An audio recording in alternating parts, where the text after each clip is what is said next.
Ils étaient nombreux à venir braver la pluie et le froid samedi matin à Hermont pour défendre leurs revendications. Environ 300 professeurs, parents et élèves se sont rassemblés pour manifester contre les réductions de postes qui devraient toucher les établissements hermontois dès la rentrée prochaine. L'enjeu, la suppression de postes d'aide aux élèves en difficulté, mais également la diminution de la dotation horaire globale. Une baisse qui entraîne une suppression de postes, donc une augmentation des effectifs par classe. Et la difficulté la plus criante consiste à supprimer les modules d'aide aux élèves.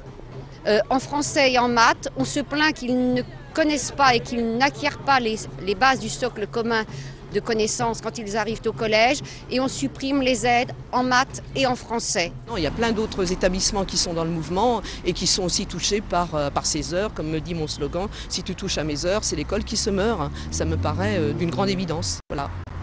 C'est la première fois à Hermont que tous les établissements se réunissent pour une manifestation. Parents et élèves étaient également venus en nombre pour gonfler les rangs du cortège et défendre leurs droits. Pour un des collèges, ça se traduit par plus de soutien en maths, plus de soutien en français, des classes en sciences qui ne seront plus dédoublées, donc plus de demi-groupes pour les classes de 4e.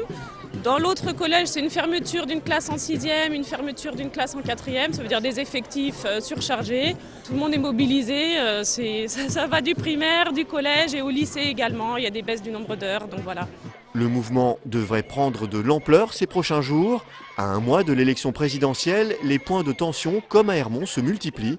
Des tensions qui pourraient faire revenir l'éducation au centre de la campagne.